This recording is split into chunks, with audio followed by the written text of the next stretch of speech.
রমিজের প্রচন্ড রাগ লাগলো।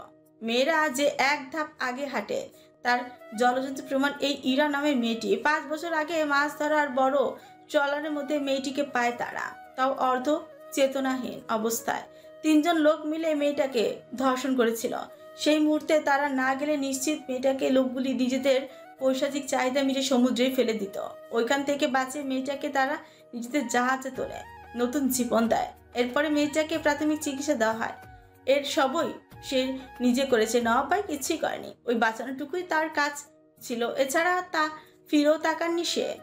জানে তার ভাইয়ের মনের অবস্থা, একদিকে বউ আরেকদিকে পিতার মতো। সবাইকে ছেড়ে বছরের পর বছর সমুদ্রে ভাবুঘুরের মতো নিরুদ্দেশ কাটাচ্ছেন। এইসব কাজের জন্য করছে। অতিরিক্ত ব্যথা যন্ত্রণা সহ্য করতে না পেরে আজ সে স্বজন প্রীতি ত্যাগ করেছে, ভাবুঘুরে জীবন কাটাচ্ছে। তবে ভেতরে ভেতরে যে তিনি কতটা পুড়ছে তা আর অজানা নয়। ইরা নামের মেয়েটা যা করেছে সবই ছিল একপাক্ষিক। নওয়াব ভাই কিছুই জানতো না। তবে অতিরিক্ত তার কক্ষে প্রবেশ, জ্বর এলে তার সেবা করা, রান্না করা এসব জোরপূর্বক ছিল। যেও নওয়াব মেয়েটাকে কিছু বলতে পারতো না। এর একটা কারণ অবশ্য খুঁজে পেয়েছে সে। ইরার মুখটা অনেকটা নোভার মতন দেখতে ছিল, এই জন্য হয়তো স্নেহের আদিকেও কিচ্ছু বলেনি। ছোট বোনের নজরে দেখে এসেছে, সেটাকে হাতিয়ার বানিয়ে মেয়েটা এমন করবে কল্পকালেও তাদের ভাবনা ছিল না। যখন সত্যিটা জানতে পেরেছে নওয়াব, তার কক্ষে প্রবেশ করা সরাসরি ইরার জন্য বন্ধ ঘোষিত করে দেয়। সেই থেকে মেয়েটার মনে খুব বাড়ে। গতকাল রাত্রে দ্বিতীয়বার ভালোবাসা প্রকাশ করার কারণে চড়ও খেয়েছে, সেই শোকে আজ সমুদ্রে ঝাঁপ দিয়েছে। মেয়েটার কেউ নেই, এজন্য সে একটু মায়া দেখিয়ে নওয়াব ভাইকে বলে রেখে দিয়েছিল। এই দিল তার প্রতিদান। ইরা মলিন মুখে ফের বলল, উনি কেন বোঝেন না? ওনার প্রতি দিন দিন আমি প্রবলভাবে দুর্বল হয়ে পড়েছি। ওনাকে ভালোবেসে ফেলেছি। আমি কেবল ধর্ষিতা বলেই কি ওনার আমার প্রতি এত অবজ্ঞা, উদাসীনতা? রমিজ সহসা রক্তিম চোখে থমকে উঠল। চুপ ইরা, একদম চুপ। আর একটাও শব্দ মুখ দিয়ে বের করবে না, আর একটা কথা বলবা না। যে লোকটা তোমার ভরণ পোষণের দায়িত্ব নিয়েছে তার প্রতি অভিযোগ তুলছো। সি, কতটা অকৃতজ্ঞ তুমি। জানো সেদিন ভাই সঠিক সময় না পৌঁছালে নিজের অস্তিত্ব ধরনের মাঝে খুঁজে পেতে না। এত দিনে তুমি মৃত থাকতে। শকুনেরা তোমার দেহটাকে উৎসব করে খেত। তুমি ধর্ষিতা বলে অবজ্ঞা নয়, সে তোমাকে নিজের ছোট বোনের নজরে দেখে। তুমি যেসব কাণ্ড করেছ, তোমার জায়গায় অন্য কেউ হলে এতদিনে সমুদ্রের মধ্যে ভাই ধাক্কা মেরে ফেলে দিত। তোমায় ফেলেনি কেন জানো? কারণ তোমার মুখটা তার বড় বোনের মতো দেখতে, অবিকল ছিল। এজন্য ভীষণ মায়া লাগতো তার।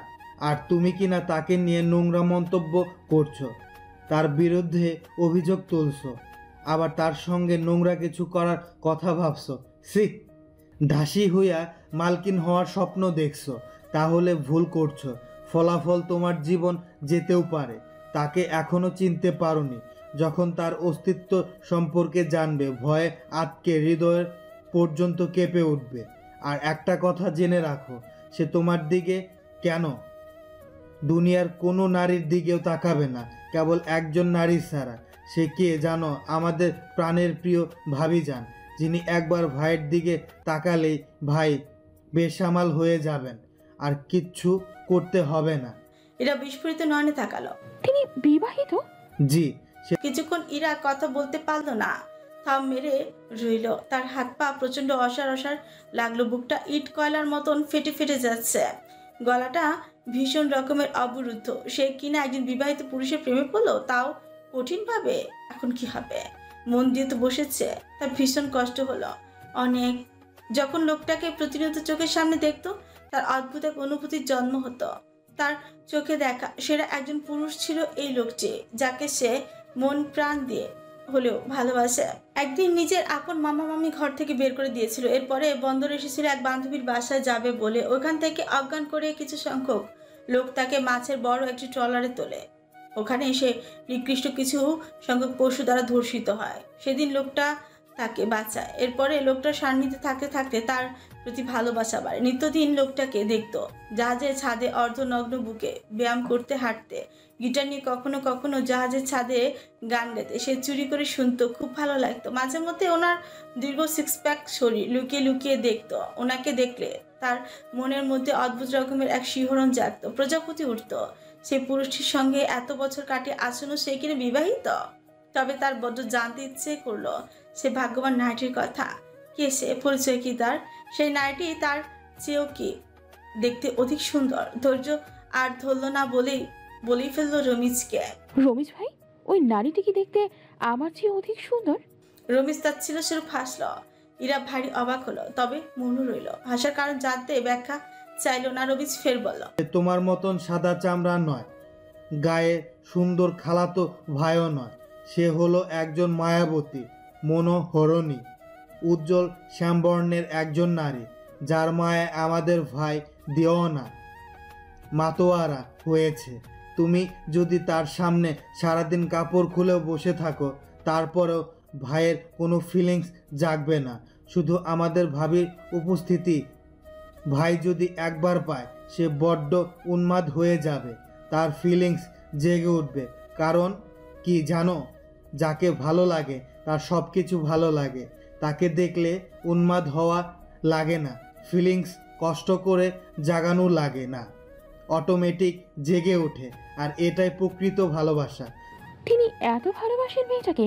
তাকে কতটা ভাই ভালোবাসে তা তুমি কল্পনা অবধিও করতে পারবে না। বিনিময়ে পুরা দুনিয়া লয় করে দিবে, তবুও ভাবিকে ভাই চাই। এই যে এখন দেখছো ভাই দেশে দেশে সমুদ্রে সমুদ্রে ঘুরছে, সবই ভাবির জন্য। তাদের মধ্যে এক সময় এত গভীর নিখুঁত ভালোবাসা ছিল, দুজন দুজনকে জান প্রাণ দিয়ে ভালোবাসত। আজ সময়ের ব্যবধানে তাদের দুজন মধ্যে দূরত্বের লম্বা দেওয়াল সৃষ্টি হয়েছে। তবে আমি বলবো ভাবি নিষ্পাপ ছিল, বিনা কারণে কত কষ্ট পেয়েছে, আঘাত পেয়েছে, ওই দিকে ভাইও পাচ্ছে, তবে ভাবিকে বোঝাতে পারছে না। এজন্য আজ তারা দীর্ঘদিন যাবৎ আলাদা। একটা ঘটনা বলি, নিখিল ভাইয়ের নাম শুনেছ নিশ্চয়? কথার মধ্যে ইরা মাথা নাড়ল। নিখিলের গল্প রমিজ বেশ কয়েকবার বলেছিল।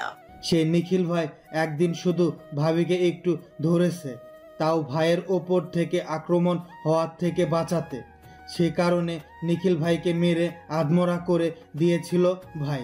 আরেকবার ফাহাদ ভাই মানে ভাবির কাজিন তাকে একটু স্পর্শ করেছিল, খারাপ না, ভাই হিসেবে স্নেহ করেছিল। সেটা ভাইয়ের সহ্য হয়নি, ফাহাদ ভাইকে উল্টো থাপড়িয়েছে। ভাই যে ভাবির প্রেমে কতটা উন্মাদ সেটা সরাসরি না দেখলে তুমি বুঝবে না। আর একটা কথা বলি, আমার সামনে বসে ওই মেয়েটা বলছো, কিন্তু খবরদার ভাইয়ের সামনে বৈশা ভুলেও বইল না, তাহলে কিন্তু তোমার কপালে দুঃখ আছে। ভাবি ডাকবা, বুঝছো? যদিও ভাবি তোমার থেকে বয়সে অনেক ছোট হবে, তবুও ভাবি ডাকবা, নয়তো ভাইয়ের হাতে চট থাপ্পড় খেলেও আমি বাঁচাতে পারবো না বাপু। ভাই কতটা রাগী মানুষ তা তো নিজ চোখেই সামনে দেখেছো। রমিজ, কথার মধ্যে ভারী ও গুরুগম্ভীর পৌরুষালী কণ্ঠস্বর শুনে রমিজ হঠাৎ আঁতকে উঠল। জীবের মাথায় সহসা কামড় বসালো। এরে সর্বনাশ, খাইছে ভাই, সব শুনলো নাকি? সে প্রচন্ড মনোদিতা নিয়ে পিছু ঘুরল, দেখলো একজন বলবান শক্তিশালী দাপুটে পুরুষ দাঁড়িয়ে আছে। চোখে মুখে ওনার অদৃশ্য এক দাম্ভিকতা, অহংকার ঘিরে। কালো প্যান্টের সঙ্গে সাদা টি শার্ট পরিহিত, বাম হাতটিতে সিলভারের ঘড়িটি ঝুলছে। ঘাড়ের নিচে সমান চুলগুলি ঝুটি করা, ছোট ছোট চাপদারিতে দারুণ লাগছে দেখতে। তার ভাই বরাবরই স্মার্ট, সুদর্শন। বয়স হলো একজন 27-28 বছরের যুবকদের মাথা খায়। এই দিকটা তার প্রচন্ড ভালো লাগে। আমি ডেকেছি রমিজ। রমিজ সাহসা হকচকি উঠল, তড়িঘড়ি করে নওয়াফের নিকটে ছুটল। জি ভাই বলুন। ইরার দিকে না তাকিয়ে আঙুল দিয়ে ইশারা করে বললেন তিনি। ওকে বন্দরে ফেলে রেখে আসিস, এমন চরিত্রহীন নারীর কোনো স্থান নেই আমার গৃহে। জি ভাই, ভাই আপনি অনুমতি দিলে একটা কথা বলতাম। বল। ভাই, গ্রাম থেকে টেলিফোন এসেছিল, আপনার দাদু নাকি খুব অসুস্থ, শয্যা শায়িত আছেন। ওনাকে দেখতে হলে একবার অত্যন্ত আপনাকে নোভা ম্যাডামে যেতে বলেছে।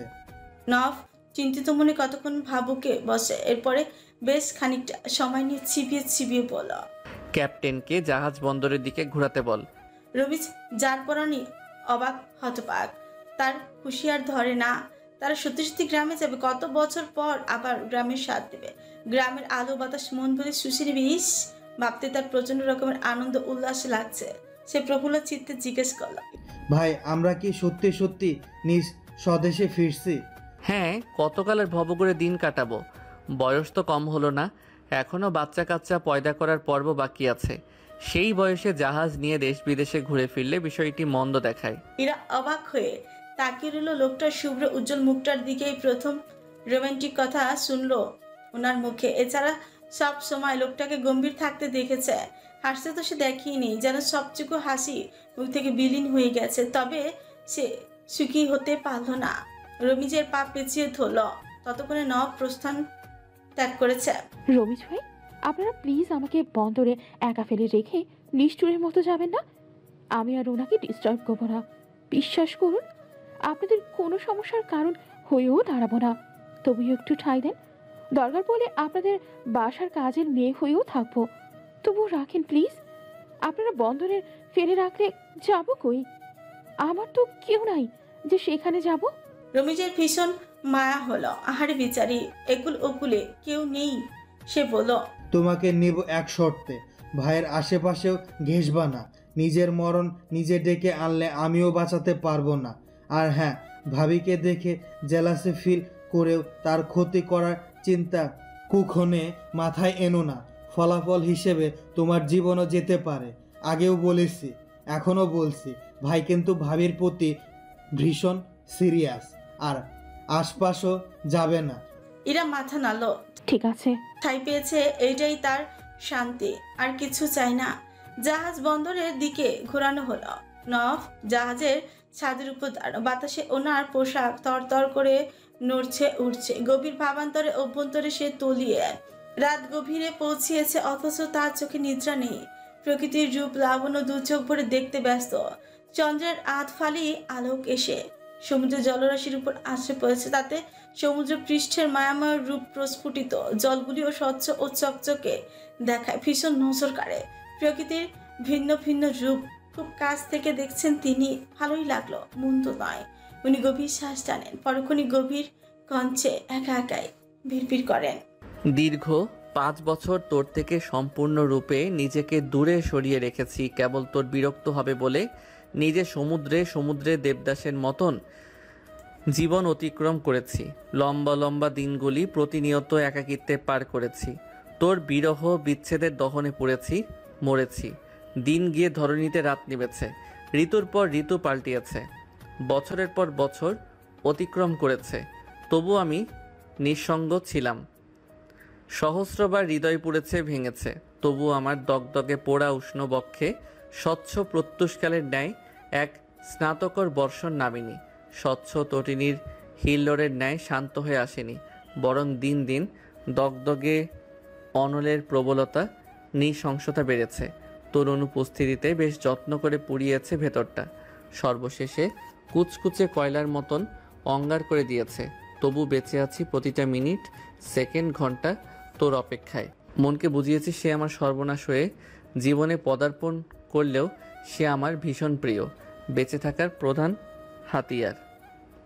আমার প্রিয় অক্সিজেন, আমার দহন, আমার দুঃখ কষ্ট বিরহ বিচ্ছেদ সবই তাকে নিয়ে ঘিরে। তবু তাকে আমার ভীষণ করে প্রয়োজন, বড্ড প্রয়োজন। কারণ সে আমার দিন শেষে দাবদাহে কটকটে রৌদ্রের মধ্যে এক ফোঁটা শীতল বাতাসের ন্যায় মানসিক প্রশান্তি, যা আমার প্রতিটা মুহূর্তে প্রয়োজন। সেই শান্তিকে অবজ্ঞা করার বিন্দুমাত্র শক্তি আমার নেই। পৃথিবীর সকল নারীর কাছে আমি সভ্য হলেও একমাত্র তোর কাছে এলেই আমি মাত্রাতিরিক্ত অসভ্য হয়ে যাই। তোকে দেখলে আমার ঠোঁট চুলকায় চুমু খাওয়ার জন্য, হাত নিষ্পিস করে তোকে একটুখানি ছুঁয়ে দেখার জন্য। এতে যদি আমাকে তোর বেহায়া মাত্রাতিরিক্ত নির্লজ্জ মনে হয়, হতে পারে। আমাকে পাপিষ্ট মনে করলেও করতে পারিস, বাট আই ডোন্ট কেয়ার। 5টা বছর লম্বা একটা সময় দিয়েছি তোকে জান, কিন্তু আর নয়। এবার এই 5 বছরের হিসাব আমি পাই টু পাই নিব। খোদার কসম, যদি শুনি তুই অন্য কোনো পুরুষকে আমার স্থানে এই নওয়াব তালুকদারের জায়গায় বসিয়েছিস, তাহলে সোনা রে, তোরে যে আমি কী করব তা নিজেও জানি না। এবং পাশাপাশি সেই সঙ্গে সেই অজ্ঞাত পুরুষটির স্থান হবে গোরস্থানে, আর সেটা আমি নিজে করব, তাও তোর চক্ষুর সামনে বসে। আমি নওয়াব তালুকদার এত উদারসং দয়ালু নই, আমি অধিক হিংসুকে।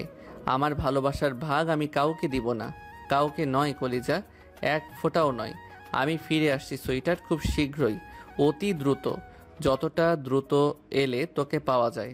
তবে এবার তোর সর্বনাশ হয়ে ফিরছি, তুই চাস বা না চাস, তুই আমার, তোকে আমার খাঁচায় বন্দি হতেই হবে।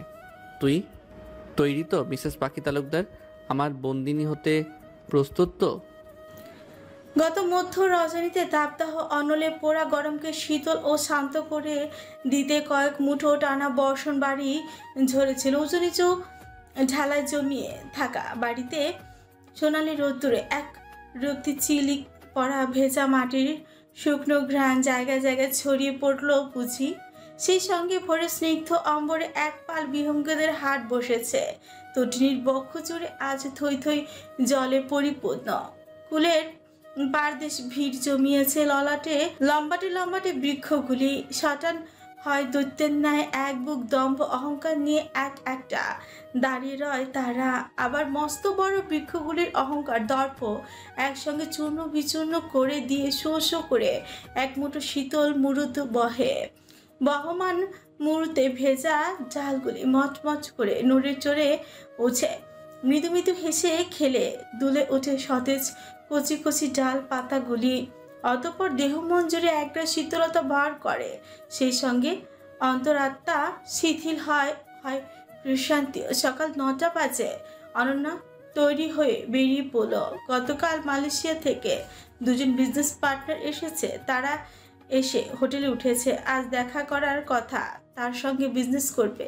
সে রাজি হয়েছে। সরাসরি পাইকারি দামে তার কাছ থেকে পণ্য নিয়ে মালয়েশিয়ান বাঙালিয়ান মার্কেটে বিক্রি করবে। সে অনন্যাস শোরুমে গেল বেশ বেলা 10টার দিকে।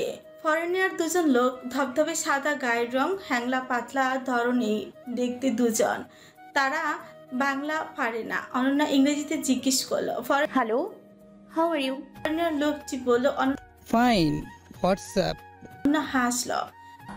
Almost fine. তারা অনেক বিজনেস বিষয়ক আলাপ আলোচনা করলো। ওনাদের জন্য আলাদা করে লাঞ্চের আয়োজন ছিল। মোটামুটি ভালো ভালো পণ্য নিয়ে তার সঙ্গে বিজনেস করতে পেরে উৎসাহিত তারা, গর্বিত বোধ তারা। হাতের তৈরি গহনা, হ্যান্ড পেইন্টিং, শাড়ি, পাঞ্জাবি, কুর্তি, এছাড়া ঢাকায় তৈরি জামদানি, তাঁতের শাড়ি, মণিপুরি শাড়ি, কাতান শাড়ি প্রভৃতি তারা নিয়েছে। ওনাদের বিদায় দিতে দিতে বিকেল 3টে অবধি বাঁচল।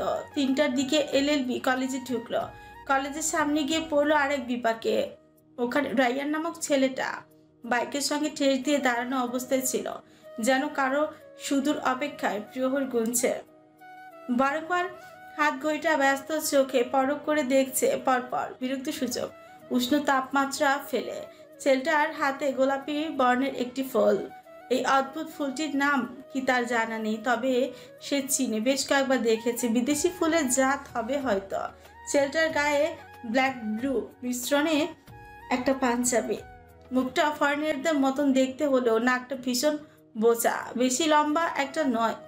স্বাস্থ্য তেমন ভালো নয়, তবে ধবধবা ফর্সা।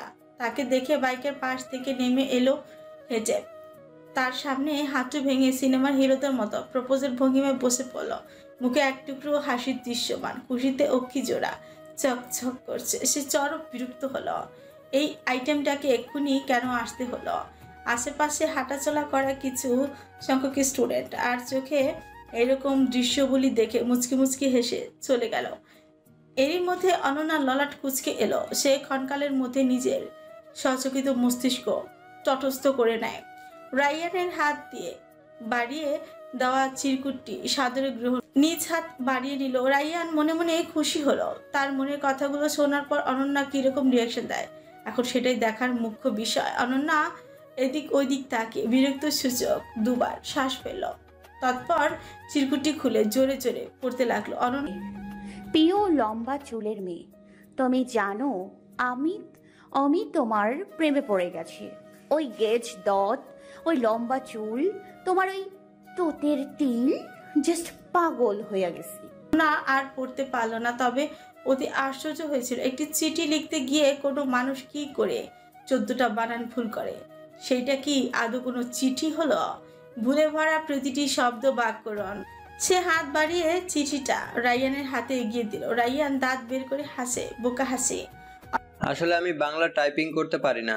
ইংলিশ মিডিয়ামে তো পড়েছিলাম, বাংলায় খুব কাছে ছিলাম। বানান ভুল হবে ভেবে ক্লাস 2তে পড়া আমার বোনের বড় মেয়ে ফাইজাকে দিয়ে চিঠিটা লিখিয়েছিলাম। ওটাই ওসব করেছে, ট্রাস্ট মি। অনন্যার আজ যেন বিরক্ত হবার দিন। ক্ষণে ক্ষণে সে মাত্রাতিরিক্ত বিরক্ত হচ্ছে, যা যেমন তেমন নয়, অতিরঞ্জিত। প্রচন্ড ইচ্ছে করত ছাঁচিয়ে ছেলেটার গালটা ফাটিয়ে দিতে। কত বড় ব্যাপ্তব! ক্লাস 2 বাচ্চাকে দিয়ে প্রেম নিবেদন করার, পত্র লেখার প্রশিক্ষণ শেখানো হচ্ছে। আচ্ছা, বাচ্চাটির মা কি এসব কুকর্মের সম্পর্কে অবগত? হয়তো না, জানে নিশ্চিত চুপ থাকতো না, একটা হেস্তনেস্ত করে ছাড়তো। এখন সে কি করবে? একটা কষির চর দেবে? না, এটা অতিরঞ্জন হয়ে যাবে। যত নষ্টের মূল এই সব ছেলেরা, যারা ছোট বয়সেই বাচ্চাদের ওসব কাজে আগ্রহী করে তোলে। ছোট বাচ্চাটি কি ভেবেছে কে জানে, তবে কষিয়ে চর মারতে যদি এতে তার ক্ষণকালের মতন শান্তি মিলত, তাহলে কোনো কথার অন্ত এখানেই অন্তত ছিল না। কিন্তু ঘটনার সারমর্ম এখানে শেষ নয়, এখনো অনেক পর্ব বাকি। সে চোখ মুখ সামান্যতম কুচকালো, শুকনো মুখটা বিকৃত করে বলল, ছি, বাঙালি হয়ে বাংলা পারেন না? এটা অতি লজ্জাকর বিষয়। আপনার লজ্জা করছে না? রাইহান ক্ষণকাল চমকালো, পরক্ষণে বোকা বোকা মুখটাতে মাথা চুলকায়, আমতা আমতা করে সাদা মাটা হাসে, ছোটখাটো স্বরে বলে, আমি বাঙালিয়ান নই। ভুলে বাংলাদেশে চলে এসেছি। আমার পাপা বিদেশি, মা বাংলাদেশি। অনন্যার মাথা ফোবো করতে ঘুরতে লাগলো। এদের ফ্যামিলি হিস্ট্রি যে বেশ লম্বা তা অনুমানে চলে আসছে। কিছুটা হলেও সে তার আর শুনতে চায় না, ভালো লাগে না। নিজের জীবনে হিস্ট্রি নেই অভাব, এছাড়া এত লম্বা টাইম তার নেই। সে রাইয়ানকে সরল সরতে ভেবেছিল, কিন্তু এ তো পুরো কাঁঠালে আঠা, পিছু ছাড়বেই না। সে চুপচাপ রাইয়ানের পাশ কাটিয়ে গেল। রাইয়ান তার পিছু নিল। আরে এই লম্বা চুলের মেয়ে, আমার প্রপোজের হ্যাঁ না কিছু উত্তর অন্তত দিয়ে যাও। অনন্যা পিছুগুলো, অতঃপর কয়েক কদম হেঁটে রাইয়ানের সন্নিকটে এসে রাইয়ান ঠোঁট উঠালো। ভয় ভয় সে অনন্যার দিকে নিচু বদন উঠিয়ে তাকালো। মেয়েটা যা রাগী, যদি চর টর দিয়ে বসে তখন। অনন্যা সেরকম কিছুই করলো না, তবে সেকেন্ড কয়েক নীরব রইল তৎপর। রাইয়ানের বাহ্যিক আচরণ দেখলো, এরপরে শক্ত মুখে বলল, একটা সামান্য 2 লাইনের চিঠি অন্তত লিখতে পারেন না? তার জন্য সাহায্য নিতে হয় ক্লাস 2তে পড়া বাচ্চার। এটা আপনার জন্য অতি লজ্জাজনক বিষয়। সেখানে আবার প্রেমপত্র দিচ্ছেন, উত্তর জানতে চাচ্ছেন। ভারী ইন্টারেস্টিং। আগে বাংলা ভালোভাবে শিখুন, এরপরে প্রেমপত্রের উত্তর দেব। আমি বাংলা শিখে আসলে তুমি আমার সঙ্গে প্রেম করবে, লম্বা চুলের মেয়ে? অনন্যার মেজাজ চঞ্চল করে বাড়লো। এত ছ্যাঁচড়া কোনো পুরুষ লোক হয়? প্রথমে কোমলতা দেখিয়েছে, এবার তার সরলতার পরিত্যাগ করে শক্ত হওয়া উচিত। ওইদিকে তার ক্লাস শুরু হয়ে আসলো, অথচ এই হাবাগোবার সঙ্গে বকবক করে সে সময় লস করছে। সে এত কিছু বলল না, অপ্রয়োজনীয় বেহুদা কথা না বাড়ানোই একরকম ভদ্রতা। দ্রুত রাইয়ানের পথ কাটিয়ে কলেজে ঢুকে গেল। রাইয়ান উচ্চস্বরে চেঁচিয়ে উঠল, ওই লম্বা চুলের মেয়ে শুনে রাখো, আমি বাংলা লেখালেখি শিখবো ঠিকই, বিনিময়ে তোমাকে আমার সঙ্গে সম্পর্কে জড়াতে হবে। তুমি শুনেছো? পাগলদের স্বপ্ন লম্বা ও সুন্দর হয়, কিন্তু সহসা পূরণ হয় না। আমারটা হবে, কারণ আমি পাগল নই, পাক্কা। ওই আশাই থাকেন। চিপচিপ ঝর্ণার ন্যায় দেখতে ক্ষুদ্র ক্ষুদ্র বৃষ্টির ফোঁচাগুলো একসময় বৃহৎ আকারে পরিণত হয়ে তীব্র বেগে পড়ে, সেই সঙ্গে পাল্লা দিয়ে উত্তর হতে শীতল হাওয়া প্রবাহিত হয়। বেলকনির এক কোণে সে দাঁড়িয়ে, চুলগুলো খোলা, বাতাসের সঙ্গে পাল্লা দিয়ে দুলছে উড়ছে। কাঁধে সুখ বসা, সে অনেকটা লম্বা হয়েছে, সেই সঙ্গে শিক্ষা দীক্ষা কিছু শিখেছে। অনন্যা কফির মগ সুখের মুখের কাছে নিল। ভাবি, সুখ নাক কুচকে উঁচু করে মুখ ফিরে নিল। এরপরেও ওর পাখা নাড়িয়ে সুমধুর কঞ্চে বলল, না না না। অনন্যা খিলখিল করে হেসে দিল। না শব্দটি ওর মুখে শুনতে বেশ লাগলো। এই শব্দটি ওকে তিন্নি আপু শিখিয়েছে। আরো কত কি শিখেছে সে। তবে ভারী দুষ্টু হয়ে গিয়েছে সুখ। মানুষদের মতো ভেঙচি কাটতেও পারে, জানে মান অভিমান করতো। কিছুক্ষণ পর সুখ ডানা ঝাপটে চেঁচিয়ে উঠল, দুষ্টু মেয়ে দুষ্টু মেয়ে। অনন্যা সাহসে পিছু হলো। সে জানে সুখ কাকে দুষ্টু মেয়ে বলে ইঙ্গিত করেছে। তর্জনী আঙুল তুলে আস্তে করে সে সুখকে থামিয়ে দিল। শব্দ করে না সুখ। তিন্নি আপু জানলে তোমাকে দোতলা থেকে টুক করে ফেলে দেবে। সুখ কি বুঝলো সে জানে না, তবে শান্ত রইল। ডানা ঝাপটানো বন্ধ করলো, সেই সঙ্গে তার বুলিও বন্ধ হলো। হয়তো তার ভাষা বুঝতে চেষ্টা করেছে। তৎক্ষণাৎ তিন্নির আগমন ঘটলো। সে তিন্নিকে দেখে মুখ বাড়িয়ে এক মুঠো হাসল। সুখ লাফাতে লাফাতে তিন্নির কাঁধে গিয়ে ডানা ঝাপটি বসলো। অতঃপর তিন্নির মাথায় পরপর দুটো ঠোকরও দিয়ে বসলো। তিন্নির চোখ রাঙালো। পচা সুখ শুধু শুধু ঠোকর দেয়। সুখও নাক উঁচু করে বলল, পচা পচা পচা। তিন্নি সশব্দে হেসে উঠল। অনন্যা, তোমার সুখ পাখি কিন্তু দিন দিন ভারী বেয়াদব হয়ে যাচ্ছে। দেখেছো কিভাবে আমাকে কপি করছে? চোর কোথাকার। সুখ ঝামড়ি মেরে গাল ফুলিয়ে বলে, চোর চোর চোর। অনন্যা মুচকি হাসে। সে হাসি এক সময় অদর ছড়িয়ে পড়ে অট্টহাসিতে পরিণত হয়। তিনিও হাসে, তবে কম। অনন্যা বলে, সুখ যাও এখন ঘুমাও, বড়রা এখন কথা বলবে। সুখ চুপচাপ বাদের মতন খাঁচায় ঢুকে গেল। তিনি অনন্যার পাশ ঘেসে দাঁড়ায়। বাইরের আবহাওয়া এক পলক দেখে বলল, অনন্যা আজকের ওয়েদারটা দেখেছো? ভারী সুন্দর, তাই না? বলল, পিন পিনে বৃষ্টির সঙ্গে শীতল হাওয়ার স্রোত, সঙ্গে গরম গরম কফির উষ্ণ স্বাদ। ভালোই লাগছে বাপু। শীত শীত লোম কাটা হাওয়া, একটা হিম আবহাওয়া। আমি তো ভাই দারুণ উপভোগ করছি। রঙ্গন ভাই থাকলে এই আবহাওয়ার সঙ্গে একটি 2-4 লাইনের কবিতা নিশ্চয়ই লিখে ফেলতেন, শোনাতেনও 2 লাইন পাঠ করে। আমি আবার তার কবিতার ভীষণ ভক্ত, শুনতে ভালো লাগে। তিনি বোধহয় দুনিয়ার কোনো কার্যক্রম বাকি রাখেননি এ যাবৎ, কম প্রতিভা দেখিনি ওনার।